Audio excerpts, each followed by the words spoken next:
Hello friends, नमस्कार दोस्तों। अभी मैंने थोड़े दिन पहले एक वीडियो डाला था जिसमें मैंने कंपाउंडिंग के अगेंस्ट मैंने वीडियो बनाया था।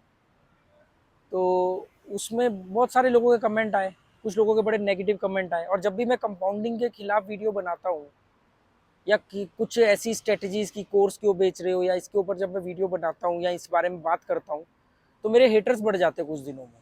मतलब धमकियाँ आती हैं, गाली गलौज होता है, गंदी गंदी गालियाँ देते हैं, ये होता है। तो वो क्यों होता है आप लोग भी समझते हो, खैर पर मैं आपको एक चीज़ बता दूं कि मालूम क्या है, मेरी किसी इंडिविजुअल आदमी के साथ कोई ना तो नाराज़गी है, ना मेरा कोई विरोध है, क्योंकि मैं तो किसी को जानता ही नहीं। मेरे मेरे को किसी भी आदमी से तो कोई लेना देना नहीं ना, किसी व्यक्ति विशेष से। वो जो मर्जी करे, वो दुनिया को लूटे, वो जो मर्जी वीडियो बनाए, जैसा मर्जी करे, मेरा कोई लेना देना नहीं है किसी आदमी से। ना मैं यूट्यूब पर वीडियोस देखता हूँ। मेरे पास यूट्यूब पर गैमलिंग से रिलेटेड जब सवाल आते हैं, कमेंट आते हैं, तभी मैं उसमें से जो ज़्यादा होते हैं उसके ऊपर मैं बात करता हूँ। मुझे तो बहुत सारे लोग पता नहीं किस किस के वीडियो के लिंक देख भेजते हैं, स्क्रीनशॉट भेजते हैं कि इसने ये बोला, इसने आपको ये बोला, इसने इस वीडियो में ये बोला। मैं देखता तक नहीं हूँ, क्योंकि मैं देखूंगा तो मेरे अंदर कड़वाहट भरेगी, नाराजगी भरेगी, मेरे को भी लगेगा मुझे कुछ बोलना चाहिए। मैं देखता तक भी नहीं हूँ। मैं किसी व्यक्ति, किसी यूट्यूब चैनल के खिलाफ नहीं हूँ। मैं कुछ स्ट्रेटजीज या कुछ तरीके के खिलाफ हूँ। जैसे कुछ तरीके हो सकता है मेरे ऐसे हो जिनके वो खिलाफ हूँ। मेरे को किसी आदमी से मतलब नहीं है। अगर मेरा कोई करीबी दोस्त भी ये बोले कि यार कंपाउंडिंग से पैसा बनाया जा सकता है, तो मैं उसके खिलाफ हूँ। मैं को नहीं नहीं, तू गलत बोल रहा है यार, गलत कर रहा है। और अगर वो किसी और को बोलेगा तो मैं उसको रोकूंगा भी। मैं स्ट्रेटजीज के खिलाफ हूँ। और इन लोगों के चैनल बनाने से पहले से मेरा चैनल है, और मैं पहले से बोल रहा हूँ। मैंने 4 साढ़े 4 साल पहले कसिनोज के वीडियो डालना शुरू किया था अपने चैनल ट्रैवल एंड नॉलेज पर। आज भी उसकी प्लेलिस्ट है, 120 से ज़्यादा उस पर वीडियो पड़े हुए हैं। 3 साल पहले तो मैंने चैनल मनी इज नथिंग बनाया था। 1.5 साल पहले मैंने चैनल रूलेट इंडिया बनाया था। तो मेरे तो चैनल, जो सबसे पहले मैंने कसिनो की बात करनी शुरू कर दी, वो आप इनके चैनल की जब डेट देखोगे जा करके, तो मेरे चैनल बनाने के 6 महीने 1 साल बाद इन्होंने चैनल बनाए हैं और इस तरीके की बातें करनी शुरू करी। मेरे चैनल पर साइकोलॉजी ऑफ कसिनो की बात करने से पहले, ऐसा नहीं कि लोग वीडियो गैमलिंग के वीडियो नहीं बनाते थे या कसिनोस पर बात नहीं करते थे। पर वो एज ए साइकोलॉजी नहीं बात करते। पहले तो किसी के अंदर हिम्मत नहीं होती थी चेहरा दिखाने की, उसको पता नहीं क्या डर लगता था। दूसरा, वो लोग ज्यादातर ट्रिक स्ट्रेटेजी की बात करते थे। मैंने साइकोलॉजी की बात करना शुरू किया कि एक माइंड गेम है, इसमें बर्बाद हो जाओगे। अब जो मैंने लास्ट वीडियो डाला कंपाउंडिंग के ऊपर, जो अभी मैंने 1-2 दिन पहले डाला, उसमें मैंने वही कंपाउंडिंग के बारे में, मैं कंपाउंडिंग के खिलाफ हूँ। अगर कोई आदमी ये कहे कि भी मैं कोर्स बेच रहा हूँ, मेरे से ये 500 रुपए का कोर्स ले लो, 200 रुपए का कोर्स ले लो, 2000 का कोर्स ले लो, तो मैं इसके खिलाफ हूँ। मैं ये कह रहा हूँ कि अगर आपके पास फॉर्मूला है तो आप तो खुद करोड़पति बन सकते हो। फिर आप दूसरे को 200-200 रुपए में क्यों बेच रहे हो? और अगर दुनिया का भला करना चाहते हो तो फ्री में दे दो। आप कोर्स बना के बेच रहे हो, मतलब आपकी इनकम का जरिया है ये, तो इसमें बुराई नहीं है। कह के बेचो ना, डंके की चोट पर कहो कि भैया हम कोर्स बेच रहे हैं, 50% काम करेगा या 80% काम करेगा, 100% काम करेगा, तो फिर आप ही कसिनोज के मालिक होते। दूसरा, कोई आदमी कंपाउंडिंग की बात कर रहा है, मैं कंपाउंडिंग के खिलाफ हूँ। मैं बड़े पैसे से छोटा पैसा बनाने के खिलाफ हूँ, क्योंकि उसमें आपका 10 में से 9 बार बनेगा, पर एक बार जब जाएगा तो बड़ी रकम जाएगी। इस वाले आखिरी जो वीडियो में जो मैंने कंपाउंडिंग और बनाया, उसमें कई लोगों ने सवाल किया जो मुझे लगा कि मुझे इसका जवाब देना चाहिए। वो सवाल ये किया कि भाई, अगर हम छोटी सी रकम जमा करते हैं, 5,000 10,000 जमा करते हैं, और हम अगर 150 दिन 200 दिन की कंपाउंडिंग करते, 3 महीने की 5 महीने की कंपाउंडिंग करते हैं, और अगर हम उसमें फेल हो जाते हैं, तो हमारा तो 5,000 ही डूबेगा। हमारा तो छोटी सी रकम डूबेगी ना, 1,000 रुपया डूबेगा, 5,000 डूबेगा, जिससे भी हमने कंपाउंडिंग शुरू करी। तो इसमें गलत क्या है? फिर आपको क्यों मिर्चें लग रही है? पहली बात, इसके लिए अकल चाहिए, और जो गोबर खाते हैं उनको अकल नहीं आएगी। ठीक है? आप मुझे, जब से ये ऑनलाइन इंटरनेट दुनिया बनी है, दो तरीके से फ्रॉड होते हैं, दो तरीके से स्कैम होते हैं। एक, बड़ी रकम का स्कैम, कि कोई चीज को बड़ी महंगा करके स्कैम करो, मतलब बड़ा रकम जमा करने को बोलो। सोचो कि अगर मैं ये बोलूं, मान लो मेरी हो, तो अब दिमाग दौड़ाओ जरा, अकल के ढक्कन खोलो। अगर मैं ये कहता हूं कि ये मेरा प्लेटफॉर्म है, मैंने एक, ये मेरी दुकान है, पर इस पे जो सामान होगा वो सबसे सस्ता 10,000 का होगा, और आप आओ, आपको बढ़िया सामान मिलेगा या बढ़िया स्कीम मिलेगी, और 10,000 से आप 10 लाख बना लोगे, 10,000 से आप 50 लाख बना लोगे, 1 करोड़ बना लोगे, 1 लाख बना लोगे, पर मिनिमम 10,000 से होगा। तो आपको क्या लगता है कितने लोग आएंगे? कम लोग आएंगे, कम लोग आएंगे, क्योंकि 10,000 से नीचे वाले तो आ ही नहीं सकते। अच्छा, 10,000 एक रकम है, मतलब एक उदाहरण दे रहा हूँ, आप समझना मैं क्या कह रहा हूँ। तो 10,000 जैसे लोग ज्यादातर आप देखना MLM की स्कीम जो होती है, MLM मल्टी लेवल मार्केटिंग, या इंश्योरेंस एजेंट। सोचो अगर एक इंश्योरेंस एजेंट, एक मल्टी लेवल मार्केटिंग वाला बंदा, या किसी भी तरीके से कोई स्कीम बेचने वाला, कोई कोर्स बेचने वाला, अगर ये बोले कि भाई मेरे यहाँ पर आपकी ये जो मिनिमम शुरुआत है वो 10,000 से होगी, 20,000 से होगी, तो उसके पास कितने लोग आएंगे? बहुत कम लोग आएंगे, क्योंकि उसके नीचे वाले तो अलाउ ही नहीं हो सकते। दूसरा, वो जो लोग आएंगे जिनकी औकात 10,000 20,000 की है, तो उनमें थोड़ा बहुत तो बुद्धि भी होगी, आदमी 10 बार सोचेगा भी, सोचेगा 10 बार, तो उसमें से आधे तो वैसे ही निकल जाएंगे सोचने के चक्कर में कि नहीं कुछ तो गड़बड़ है। ठीक है, तो कम लोग आएंगे, ज्यादा सोचेंगे, ज्यादा एहतियात बरतेंगे, ज्यादा सवाल जवाब करेंगे। अब मैं ये बोलता हूँ यार भाई साहब, यार ये इंश्योरेंस खरीद लो, आपका जीवन सफल हो जाएगा, आपकी फैमिली सिक्योर हो जाएगी, आपको ये फायदा मिलेगा, आपको वो फायदा मिलेगा, आप ये इंश्योरेंस खरीद लो। कितने का इंश्योरेंस? अरे सिर्फ 450 रुपए का। कितने का इंश्योरेंस? 980 रुपए का। खरीद लेंगे लोग। अरे यार डूबेगा, यही जो जो लोगों ने कमेंट किया ना कि भाई साहब अगर हम 5,000 जमा करके अगर बना भी रहे हैं 80 लाख, तो डूबेगा तो 5,000 ही। तो उन अकल के अंधों को मैं ये बात कहना चाह रहा हूँ कि सोचो, ऐसा इसलिए होता है, ऐसा इसलिए कहा जाता है क्योंकि छोटी रकम के लिए आपकी वाली सोच ही आ जाती है। अगर 99 रुपए में कोई चीज बेची जाए, 99 रुपीज में बेची जाए, तो बहुत लोग खरीद लेंगे। अरे डूबेगा तो 99 रुपया, 100 रुपये तो डूबेगा हमारा। वही चीज अगर 10,000 की कर दी जाए तो आदमी 10 बार सोचेगा, 1,000 की कर दी जाए तो आदमी सोचेगा। समझे बात? इसलिए छोटे अमाउंट को रखा जाता है ताकि क्वालिटी आए ना आए, भीड़ आए, क्वांटिटी चाहिए होती है। आपको मालूम है सहारा स्कैम, सुब्रत राय सहारा का एक वो बहुत बड़ा घोटाला हुआ था, जिसकी वजह से उनको जेल में उनकी मौत हुई, उनका परिवार देश छोड़ करके बाहर चले गया, विदेश में रह रहा है, इंडिया में आ नहीं सकते, आते ही अरेस्ट हो जाएंगे।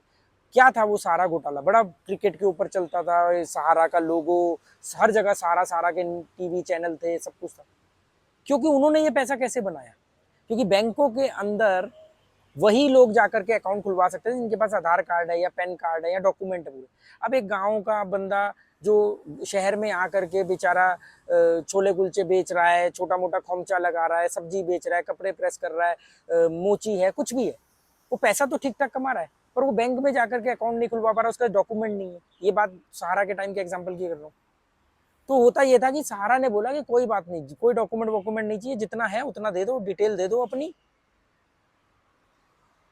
और आप 100 रुपए रोज देते रहो। बैंकों की स्कीम महंगी होती थी। 100 रुपए बहुत दूर की बात है, 10 रुपए, 20 रुपए, 25 रुपए, 30 रुपए पर डे। आपको पता कितने सारा एजेंट ने आत्महत्या कर ली? क्योंकि वो डेली जाते थे, भाई लोग तो उनके ट्रस्ट पे, उनके बैग के ऊपर सारा का लोगो बना होता था। क्योंकि वो क्या जा रहे हैं, देखो छोले कुलचे वाला भी महीने के 2-3 हजार रुपए कहाँ से जमा करेगा बैंक में जाके, तो वो इस चक्कर में सेविंग नहीं कर पाता था। तो सहारा के क्या होता था, 10 रुपए पर डे, 20 रुपए पर डे, 30 रुपए पर डे, अपनी औकात के हिसाब से कर दो। तो ये तो क्वांटिटी करोड़ों में थी, करोड़ों में थी। तो और वही सोचते थे अरे 10 रुपए रोज ही तो जा रहा है, 300 कमा रहा हूँ, 500 कमा रहा हूँ, 10 रुपए जुड़ भी तो रहा है मेरे भविष्य के लिए, मेरे बच्चों के भविष्य के लिए। हमेशा इंटरनेट की दुनिया में हर चीज को छोटा इसलिए रखा जाता है, सस्ता इसलिए रखा जाता है कि भीड़ आए, भीड़ आए। आपके बात भेजे में नहीं घुस रही। अब आप कह रहे हो कि यार हमारा तो 5 ही डूबेगा ना। हाँ बिल्कुल सही मूर्खो, तुम्हारा तो 5 ही डूबेगा, पर तुम्हारे जैसे डूबेगा भी तो 1,000 का। आपका 5,000 डूबा, पर अगर 100 लोगों का 5,000 डूबा तो कितना होता है? 5 लाख। अगर मैं ये बोलता हूँ कि आओ मेरे साथ यहाँ पर आकर के आप लोग, ये मेरी दुकान है, इससे 5,000 का सामान खरीदो, ये 5,000 का सामान आपका 6 महीने बाद में 25,000 का हो जाएगा, आप खरीद लेते हो ये सोच के, अरे यार नहीं हुआ तो डूबेगा 5,000 ही, अगर हो गया तो 25,000 मिलेगा। ये कह करके 100 लोग आ गए, 103 लोग आ गए, 3 लोगों का हो गया, 100 लोग वहां तक पहुंचे नहीं और अपने लालच में डुबा दिया, डुबा दिया। तो वो 100 लोगों का 5 लाख आ गया। कोई भी नहीं पहुंचने वाला, ये सब कहने की बातें हैं, आप लोग भी जानते हो। अपनी अकल लगाओ, मुझे गाली देने से कुछ नहीं होगा, सच वही है जो रहेगा। अगर ऐसे स्कीमों से करोड़पति बना जाता ना तो सरकारें इनको नीति आयोग में लाती, इनको इनको प्रमोट करती कि भैया काम धंधा छोड़ो, काहे को सरकारी नौकरी के पीछे भाग रहे हो ये प्राइवेट कंपनियों में, ये हमने सरकारी ऑनलाइन साइट्स लॉन्च कर दी है, आ जाओ इसमें बनाओ 5 का 50,000, 5 से 50 लाख बनाओ। फिर पागल है। अरे आप लोग ये सोचो कि अगर आप 5 लाख रुपए कमाओगे 5,000 से या 50 लाख कमाओगे तो वो आएगा कहाँ से, कौन दे रहा है आपको? आपके जैसे 1000 लोग बर्बाद होंगे तो जाकर के 10 लोगों को मिलेगा। कोई ऐसा थोड़ी कि कोई कहीं पर एक फंड इकट्ठा है कि आ जाओ जी 5,000 का 50 लाख तक पहुंच गए तो 50 लाख मिल जाएगा, 1 करोड़ तक पहुंच गए तो 1 करोड़ मिल जाएगा। वो मिलेगा तभी जब कोई दूसरा बर्बाद होगा। कोई नहीं बैठा है जो अपनी जेब से आपको पैसा दे रहा है। और जुए की सबसे बुरी आदत यह है कि जुआरी जो होता है वो अपने ऊपर कंट्रोल नहीं करता है। तो आप कंपाउंडिंग में जब जाते हो तो 10 दिन कंट्रोल कर लोगे, 15 दिन कंट्रोल कर लोगे, 20 दिन कर लोगे। कंपाउंडिंग की सबसे बड़ी प्रॉब्लम क्या है कि वो अपने आखिरी के दौर में, आखिरी के 30% के ड्यूरेशन के अंदर जाकर के वो रिजल्ट देना शुरू करती है। 70% तक तो वो रिजल्ट ही नहीं देती, बहुत हल्का हल्का हल्का हल्का बढ़ता है। तब तक आप लोग कहीं ना कहीं लालच कर जाते हो और उसमें गलती कर देते हो, और ये सबको मालूम है कि आपसे गलती होके रहेगी, किसी का बाप नहीं रोक सकता। तो ये जो सवाल आ रहा था ना कि यार हमारा तो सिर्फ 5 ही जीरो होगा, तो 5 जीरो होगा पर कितने लोगों का होगा? दूसरा, 1-2 चमचों ने ये भी बोला हमारा तो कभी जीरो नहीं हुआ।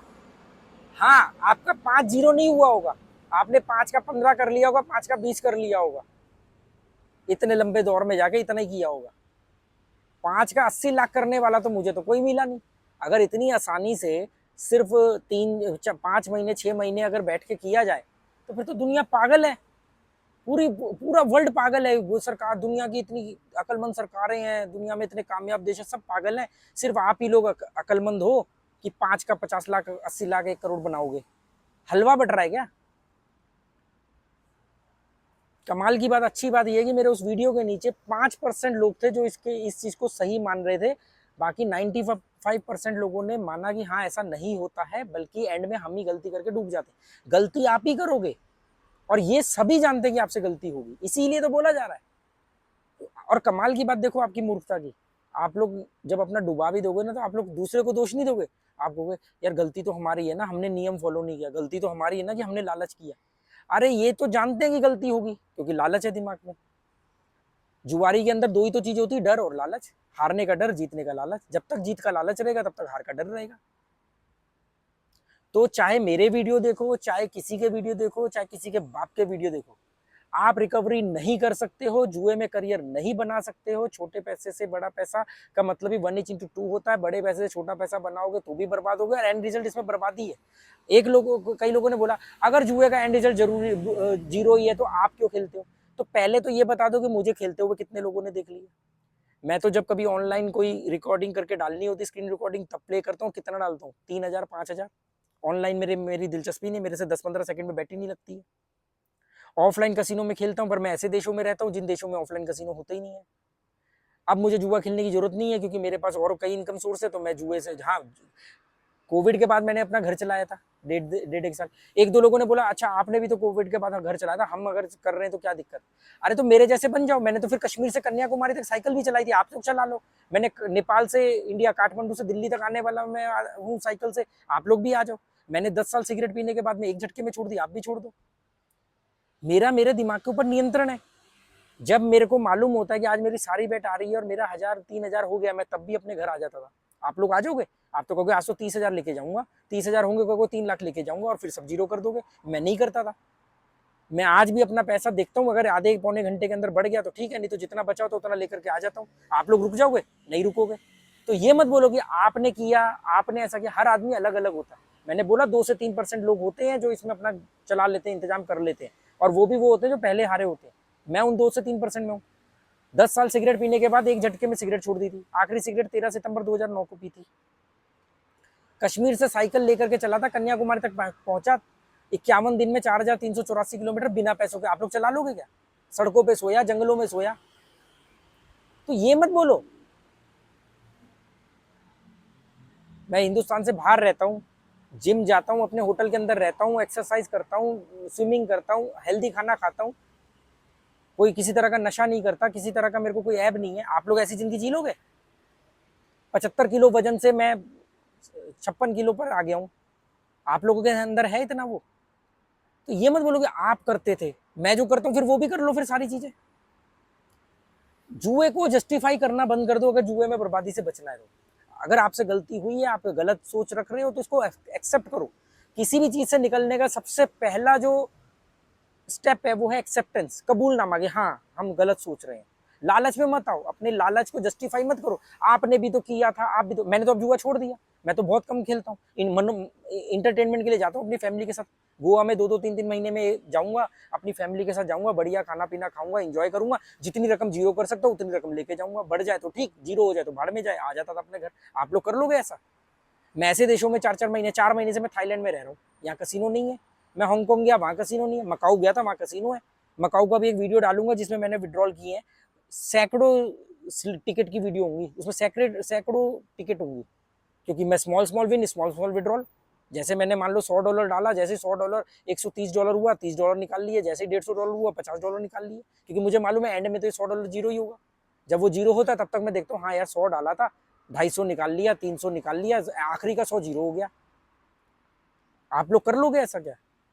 आज कितने लोग बच पाए हैं हिट एंड रन स्ट्रेटेजी की वजह से, कि छोटा छोटा हिट करो और भाग जाओ, हीरो बनने की जरूरत नहीं। कितने लोग कमेंट करते हैं यार आपकी इस स्ट्रेटेजी से हम लोगों ने बच गए, small small win, small small withdrawal. और ये मेरी स्ट्रेटेजी नहीं है, साउथ एशियन कंट्री के अंदर लोग यही अपनाते हैं, इसीलिए वहां पर 30% लोग ही हैं जो बर्बाद होते हैं।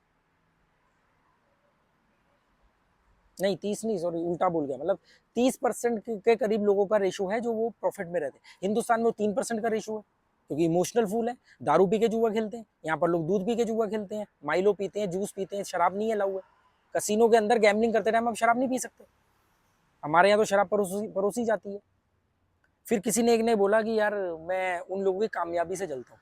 अरे मूर्खो, अगर मैं अपनी जेब झाड़ दूं ना तो पता नहीं कितने आ जाए ऐसे। फर्क यह है कि अगर मैं अंगूठी चेन नहीं पहनता हूं, अगर मैंने अपनी नई कार नहीं खरीदी है, अगर मैंने नया घर नहीं खरीदा है, तो इसका मतलब ये कि मैं गरीब हूं, मैं जल रहा हूं। और अगर मैं आपको दिखाऊं कि मेरे पास महंगा फोन है, मेरे पास ये सोने की चेन है, मैंने ये महंगा लैपटॉप खरीदा, अरे दो तरह के लोग होते हैं, एक जो दिखाते हैं और एक जो होते हैं। जितनी मैंने ट्रैवलिंग करी है ना आज तक और उसमें पैसा खर्च किया है, ताज होटल में, दुबई में मैं 3 बार गया हूँ, 4 बार गया हूँ, 2 महीने रहा हूँ, होटलों में रहा हूँ, महंगे होटलों में, रमाडा होटल में। 4 महीने से मैं थाईलैंड में हूँ, हांगकांग में हूँ, मकाऊ में हूँ। मैं इंडिया में 2 साल के अंदर तो मैं रहा ही 3 महीने 4 महीने हूँ, 6 महीने मैक्सिमम रहा हूँ 2.5 साल के अंदर। तो ट्रैवलिंग का पैसा जोड़ लूँ ना तो सोचो कितने लोग ऐसे लाइन में आ जाए। ये अब अपनी अकल लगाओ, अगर गोबर नहीं खाते हो तो। अगर मैं सच में, अगर आप पैसा कमाओगे, अगर आपके पास सच में 1 करोड़ रुपया आया, तो आप उसको छुपाओगे या दुनिया में ढिंडोरा पीटोगे? बताओ मुझे आप, एक सवाल का जवाब दो। अगर कोई 18 मिनट तक ये वीडियो देख रहा है तो मुझे एक बात का जवाब दो कि अगर आपके पास 1 करोड़ रुपया आता है तो आप उसको दुनिया में ढोल नगाड़े बजा बजा के बताओगे कि मैंने 1 करोड़ रुपया कमाया, या आप उसको छुपाओगे? आज की डेट में तो लोग बोलते हैं नहीं नहीं जी बस दाल रोटी चल जाती है, पैसा कहाँ है, हाँ थोड़ा बहुत आया था, ये बोलते हैं। उल्टा वो भी लॉटरी इनकम से, मतलब गैम्बलिंग या लॉटरी इनकम से, जिसपे 30% का इनकम टैक्स है। अगर आपने 1 रुपया भी जीता है और आप ये कहते हो अपने की भी, तो आपको 30% देना पड़ेगा। ऐसे लॉ के बाद में कोई आदमी आके ये कहे कि मैंने 1 करोड़ रुपया जीता, मैंने ये कार खरीदी, कहां से खरीदी? गैम्बलिंग से। मैंने लैपटॉप खरीदा, कहां से खरीदा? गैम्बलिंग से। मैंने घर खरीदा, कहां से खरीदा? गैम्बलिंग से। मैंने प्लॉट खरीदा, कहां से खरीदा? गैम्बलिंग से। आप सोचो यार, 30% का फ्लैट टैक्स है गैम्बलिंग के ऊपर, गैम्बलिंग की इनकम के ऊपर। और पैसा लोग छुपाते हैं, दिखाते थोड़ी है। हो सकता है मेरे पास भी 4 फ्लैट हो सकता है मेरे पास भी बहुत कुछ हो, मैं ना दिखाता हूँ। अगर मैं बप्पी लहरी बन के घूमूंगा, अगर मैं घड़ी चेन अंगूठी नहीं पहनता, मुझे नहीं है शौक, मैं पागल हूँ, उल्टा पैदा हूँ, मैं धातु लपेट के घूमूंगा अपने शरीर में, मुझे नहीं है शौक इन सब चीजों का। मेरी ये 200-300 रुपए की टी शर्ट बहुत बढ़िया है, भात की, 200-300 रुपए की नहीं, भात की है, यहीं से खरीदी है बैंकॉक से पटाया से। तो मतलब कुछ तो झोल झाल है ना। अगर मैं आपको बोलूं दोस्तों मैंने ये 2 करोड़ का घर बनाया, मैंने ये, मेरी घड़ी है जी, कितने की घड़ी है जी? ये मेरी 50,000 की घड़ी है, ये मैंने सोने की चेन, ये मेरा लैपटॉप है 2 लाख का, ये मेरा फोन है 1.5 लाख का। इसका मतलब कि मैं कुछ चीजों की तरफ आपको मोटिवेट करना चाहता हूँ, कहीं पर आपको लेके जाना चाहता हूँ। नहीं तो मैं पागल हूँ कि दुनिया पैसा छुपाती है, यहाँ पर लोग ढिंडोरा पीट के बता रहे हैं। तो आप लोग पागल हो क्या? कुछ लोग नकली दुनिया में जा रहे हो। कितने यूट्यूबर्स की बाद में पोल खुली जो महंगी गाड़ियों के आगे फोटो खिंचवाते थे, बाद में उनके माँ बाप जब फंस गए वो तो माँ बाप बोल रहे नहीं जी हमारे पास तो वैगनार है, ये तो किराए पे लाए थे। इंटरनेट की दुनिया, ये सोशल मीडिया नकली दुनिया है, असली लोगों को पहचानो, नहीं तो भाड़ में जाओ। अपनी बर्बादी की जिम्मेदार आप हो। आप बिल्कुल बेवकूफ लोग हो, सवाल नहीं करते कि अरे यार ये आदमी दिखा क्यों रहा है, क्यों हीरो बन रहा है, क्यों हीरो बन रहा है। मैं 2 साल से ट्रैवलिंग कर रहा हूँ, दुनिया के महंगे देशों में रहता हूँ। सिंगापुर 1 महीना रहा, मलेशिया गया, थाई वहां गया, फिलीपींस वगैरह, पता नहीं कौन कौन से देश। ये सभी देश इंडिया से महंगे हैं, जिसमें से दुबई और सिंगापुर तो दुनिया के सबसे महंगे देशों में आते हैं। अगर ये सारा जोड़ लोगे तो सोचो। मेरे को ट्रैवलिंग करना पसंद है, मैं ट्रैवलिंग पर मेरा थोड़ा बहुत खर्चा होता है, उसमें भी मैं कोशिश करता हूँ कम से कम खर्चा करूँ। मैं शॉपिंग नहीं करता, मुझे नहीं है शौक ये सब चीज़ों का। मैं जुआ बहुत कम खेलता हूँ। मैं कसिनोज में जाना पसंद करता हूँ, अगर मुझे कभी जाना भी हो तो मैं कसिनो में जाऊँगा। मकाऊ में गया ना, मकाऊ में रहा 2 बार, मकाऊ गया। मकाऊ बहुत महंगा देश है, वहाँ पर गया मैं, कसिनो में प्ले किया वहाँ पर मैंने, मकाऊ डॉलर में, हांगकांग डॉलर में। तो अपनी अकल लगाओ, बाकी बाद में 6 महीने बाद रोते हुए नजर आओगे। आज बहुत सारे लोग हैं कि हमने आपके पहले वीडियो नहीं देखे, या पहले वीडियो में हमने आपकी बात नहीं मानी, हीरो बन रहे थे। बनो हीरो। अरे जुआ छोड़ नहीं सकते तो जुए में भिखारी बनो। अगर जुए में फकीर बनोगे तो राजा बन के निकलोगे, राजा बनोगे तो फकीर बन के निकलोगे। ये कौन से लोग हैं जो जुए में अपने आप को राजा दिखा रहे हैं? कौन से लोग हैं? क्या मकसद है इनका? कोई आदमी ये कैसे कह सकता है मैंने एक कार जुए से जीत के खरीदी? मतलब भाई अगर जुए से जीत करके 1 लाख की कार भी खरीदी है, 2 लाख की कार भी खरीदी है, तो भाई इसका मतलब कि आपको डर ही नहीं लग रहा, आप सरकार को 30% टैक्स देने को तैयार हो। उन्हें मालूम है ऐसा नहीं है।